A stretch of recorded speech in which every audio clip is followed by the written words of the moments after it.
할렐루야. 오늘 아침의 주제를 한번 따라합시다. 새로운 삶을 향하여. 이제 6월절 어린 양의 피를 문설주의 바름으로 말미암아 430년 지긋지긋한 예굽의 파로의 통치 밑에 종로로 닫은 이스라엘 백성들, 이제는 하나님의 놀라운 6월절 어린 양의 그 은혜 그 피로 마지막 10번째 재앙, 죽음의 재앙에서 건짐받았을 뿐만 아니라 이 죄악의 땅을 벗어나는 출애굽, 그래서 놀라운 구원의 은혜가 임하게 되었어. 그래서 구원받은 백성들은 어떤 삶을 살아야 되느냐? 누구든지 그리스도 예수 안에 있으면 새로운 피조물이라. 보라, 이전 것은 지나갔으니 새 것이 되었도다. 할렐루야. 그리스도 예수의 십자가의 보혈의 은혜 가운데서 전국의 시민권을 소유한 저와 여러분, 하나님의 모든 백성들, 우리는 이제 새로운 인생 여정의 주인공이 된 줄로 믿습니다. 그래서 새로운 인생 여정, 새로운 삶을 향한 생활을 해야 되는데, 첫째는 새로운 삶을 살게 된 자들은 무엇을 제거하라? 누룩을 제거하라. 여러분 15절 말씀 시작. 너희는 이랫동안 무교병을 먹을지니 그 첫날에 누룩을 너희 집에서 뭐하라? 제하라. 무릇 첫날부터 일곱째 날까지 유교병을 먹는 자는 이스라엘에서 뭐해지리라? 끊어지리라. 예굽을 빠져나가자마자 해야 될 일이 뭐냐? 누룩을 제거하는 일이다. 그러면 여러분, 누룩은 기본적으로 어떤 특성이 있는가? 두 가지를 생각할 수 있는데, 여러분, 이 누룩을 가지고 술을 만듭니다. 이 참 재미난 그런 이제 실험이 있습니다. 이 쥐를 가지고 실험을 하는데 A상자, B상자 똑같이 100마리씩 넣어서 이제 사육을 합니다. 그런데 A상자에는 이제 술을 좀 줬어요. 쥐에게. 그랬더니 처음에는 이 막 얼마나 활발히 활동한지, 그리고 폼도 잡고 거드름도 피우고 달리기를 시켜봤더니 한 100m까지는 술을 먹인 이 쥐들이 막 활기차게 막 폼 잡고 나갔어. 근데 그 100m가 지나가고 나니까 그 다음부터는 비실비실 해가지고 더 이상 가지를 못하는, 시간을 오래 두고 봤더니 결국은 몸도 허약해지고 빨리 생명이 단축되고 말더라라는 거예요. 여러분, 우리에게 술이라는 것은 백해무익한 거예요. 그런 의미에서 누룩은 영적으로 무엇을 상징하는가? 우리의 영혼과 우리의 육체, 우리의 인격을 파탄시키는 죄의 요소, 이게 바로 누룩이다라는 거예요. 그런데 특별히 구약에서는 그렇게 쓰여 있어요. 그런데 이 누룩의 또 하나 특징은 뭐냐? 이게 전파성이 강해요. 무슨 이야기인가? 죄 짓는 것은 급히 오염이 됩니다. 급히 오염. 저희가 젊은 청년 목사 시절에 저희는 저 개인적으로는 부목사 경험이 없습니다. 32살에 이제 당회가 있는 교회 유임 목사로부터 첫 목회가 시작이 되었습니다. 근데 이제 동기들은 서울에서 둘 중에 하나를 선택을 해야 돼요.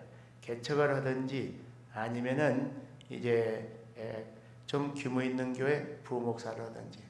그런데 이제 부목을 하는 친구 이야기입니다. 그 뭔가 하면은 문화촌에 있는 한 400~500명 모이는 교회였는데 이 교회 안에 이상한 바람이 불기 시작한다는 거예요. 그래서 무슨 바람이냐 그랬더니 춤바람이 불었다는 거예요. 젊은 여집사들이 카바레를 들랑달랑하기 시작한다는 거예요. 그래서 그게 뭔 일이냐, 나중에 담임 목사한테 보고를 하고, 그리고 뒷조사를 해봤더니 강남에서 어떤 여집사가, 날라리 같은 여집사가 하나 왔는데 이게 춤을 잘 추는 모양이에요. 그래서 여집사들 또래들을 커피 한 잔 마시자 뭐 하자, 처음에는 커피만 마시고 그러더니 나중에는 그 여자하고 어울린 것들은 전부 다 카바레를 들랑달랑하게 됐다는 거예요. 그래서 담임 목사하고 보고하고 당했다 이야기해서 그 사람을 제명 출교를 시켜버렸어요. 왜? 그런 사람들 계속 놔두면 다른 사람들까지 다 카바레 들랑달랑. 그리고 못 모르고 따라갔던 사람들한테는 근신시키고 그리고 간신히 교회 안에 일어났던 춤바람을 잡게 되었다. 이거 좋은 일 하는 거 열심히 기도하고 열심히 전도하고 이런 것은 쉽게 따라하지를 못해요. 그런데 그냥 죄 먹고 마시고 세상에 그 향락에 빠지는 것은 그냥 친구 한 사람만 잘못된 일을 하면은 친구 따라 강남 간다고. 그러니까 죄의 오염성이 강한 죄를 상징하는 누룩은 뭐 해야 된다? 제거해야 될 줄로 믿습니다. 두 번째, 새로운 삶을 누리기 위해서 거룩한 공동체가 이루어져야 돼요.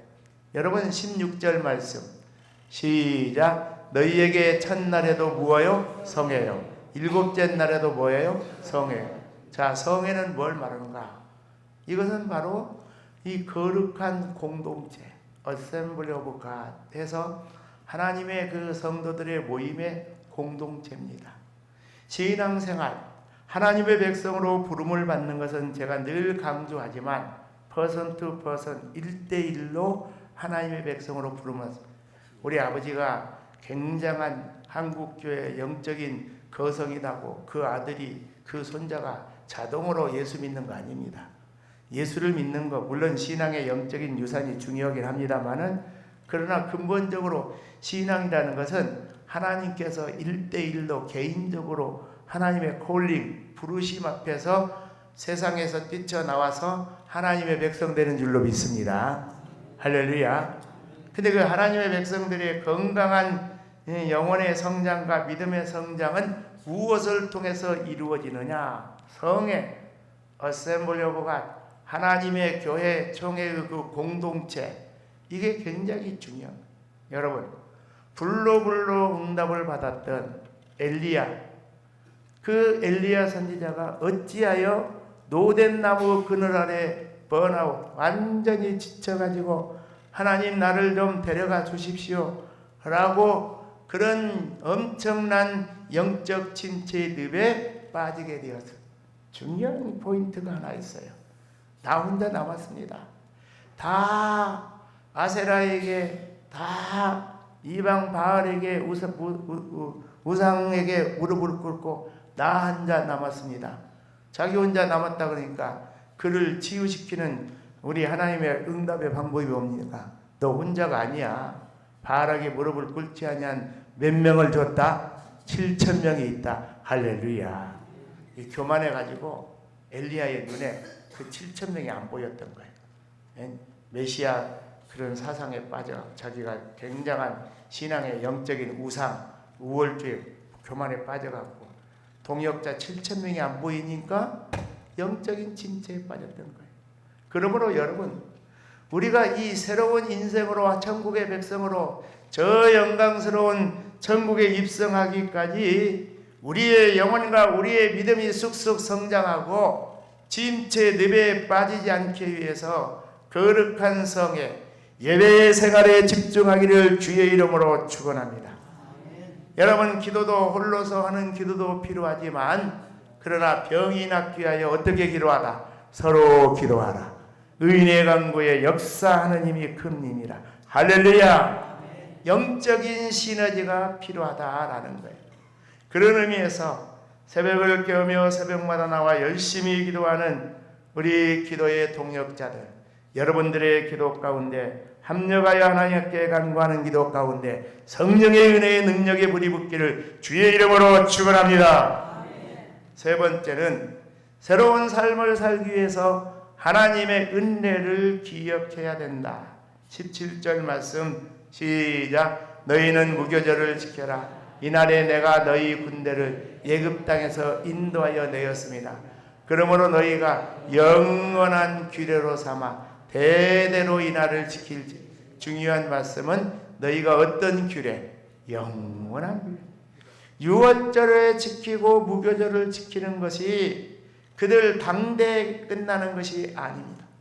오고 오는 히브리 백성들, 언약의 백성들, 이스라엘의 백성들의 모든 다음 세대, 그 다음 세대들, 이 영원한 규례를 늘 지키게 하면서 하나님의 은혜, 우리 선조들이 애굽 땅에서 수백 년 동안 노예살이, 지긋지긋한 노예살이 했는데 6월절 어린 양 그리스도 예수의 보혈의 은혜로 건짐받고 구원받고 전국 백성 된 줄로 믿습니다.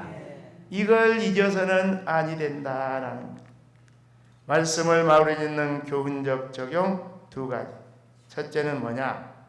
6월절 누룩을 조심해라. 자, 19절 말씀 시작. 이래 동안은 누룩이 너희 집에서 발견되지 아니하도록 하라. 무릇 유교본을 먹는 자는 타국이든지 공국에서 난 자는 막론하고 이스라엘 회중에서 끊어. 자, 이 본문은 해석이 필요해요. 이래 동안 7일 동안 한 주간 동안 누룩이 집에서 발견되죠. 그건 이미 이제 6월절이 시작되고 났어요. 이미 죽음에서 건짐받아서 패스하고 죽음의 진노가 어린 6월절 어린 양 피 문설주에 바른 집은 건너뛰었어. 그리고 난 다음에 한 주간 동안, 이건 뭘 이야기하는가? 구원파처럼 되면 안 된다. 예수의 십자가의 보혈로 구원받았으니 이제 구원받았어. 이제 캐지나 칭칭 나네. 이제 멋대로 살아도 돼. 그러면 안 된다 이거예요. 예? 그런 의미에서 6월절 어린 양, 6월절 누룩을 조심하라. 6월절이 굉장히 중요하긴 한데 이거 하나님의 은혜라는 것을 깨닫고 상가 근신하고 상가 조심해서 계속해서 믿음에 정진해야지. 하나님께서 우리에게 그리스도 예수의 십자가의 보혈을 통하여 주신 구원의 은혜가 아주 헐겁게 값싸게 그렇게 망각되어서는 아니 될 줄로 믿으시기를 바랍니다.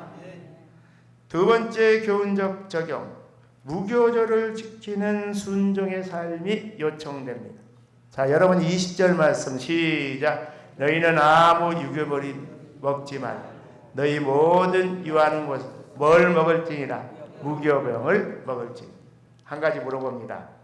자, 무교절은 6월절이 시작되고 난 이후의 무교절입니까? 시작되고 나기 전 이전의 무교절입니까? 시작되고 난 이전의 이후야. 그렇지, 이후지. 이게 100년 된 교회 절약이지. 예수 믿으면서 이것도 모르고 헷갈리는 사람들 많아요. 예. 이건 무슨 이야기냐면은 예수의 어린 양의 십자가의 은혜로 6월절 어린 양 피를 발랐어요.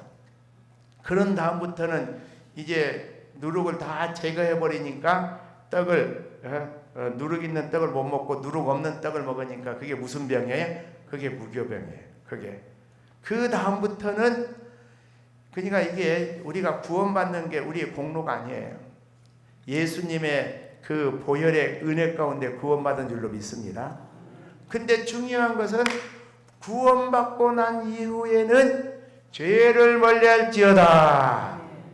6월절의 규례를 지킬지어다. 하나님의 말씀에 순종하는 성화 생활이 요청되는 줄로 믿습니다. 이게 중요한 거예요. 무교벌을 먼저 먹어가지고 예급에서 탈출하는 게 아니에요. 예급에서 빠져나오는 것은 6월절 어린 양의 그 보혈의 피예요.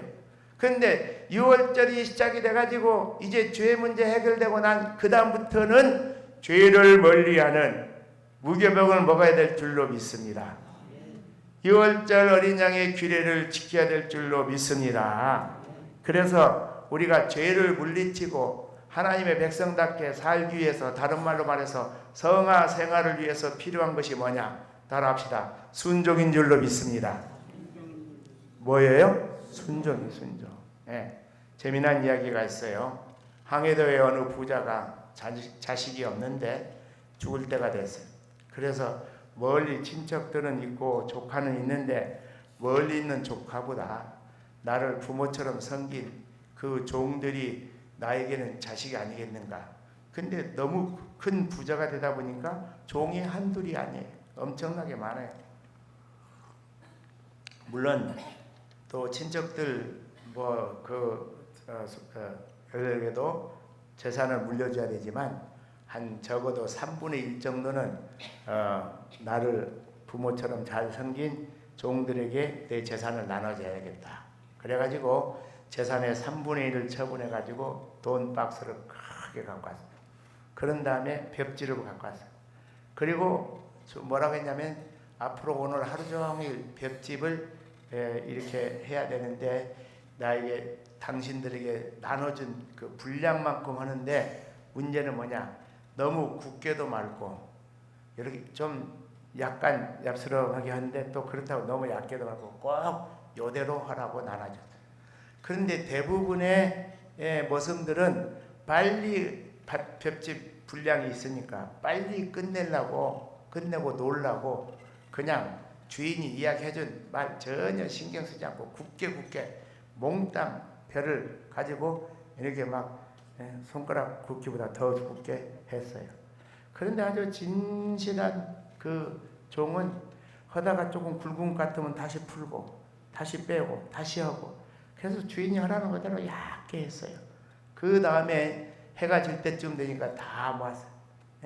자네들 내가 떠날 때가 얼마 안 남았는데 내 재산 3분의 1은 내 친척 저 조카들에게 주지 않고 자네들에게 주기로 했네. 그런데 누구한테 주느냐? 주인의 말을 순종을 잘하는 사람한테 주겠다. 그러면서 옛날 돈이 엽전 아니에요. 엽전에 뭐가 있어요? 구멍이 있어요.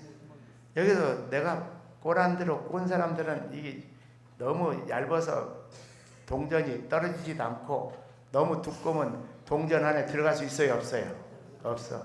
너무 얇게 한 사람들은 이거 들 수가 없어. 그래서 내가 딱 꼬란 대로 꼰 사람만 이 동전을 마음껏 가져갈 수 있다. 그랬는데 다른 모든 한 사람 빼놓고는 주인이 돈 바가지로 갖고 왔는데 못 갖고 가. 왜? 빨리 끝내려고 불순종해갖고 굳게 갖고 들어가지가 않아. 근데 주인이 하라는 그대로 순종했던 사람은 그 엄청난 그 주인의 3분의 1의 재산은 순종한 종에게 간 줄로 믿습니다. 할렐루야. 하나님의 나라가 가는 것은 예수님의 십자가 보혈의 은혜로 가요. 근데 하늘나라의 온갖 보화들 면류관은 누가 받는가? 나그네 인생 여정에서 하나님 말씀 순종 잘하고 경건과 생활에 성화 생활에 힘쓴 믿음의 헌신자들에게 하늘의 면류관이 있는 줄로 믿습니다.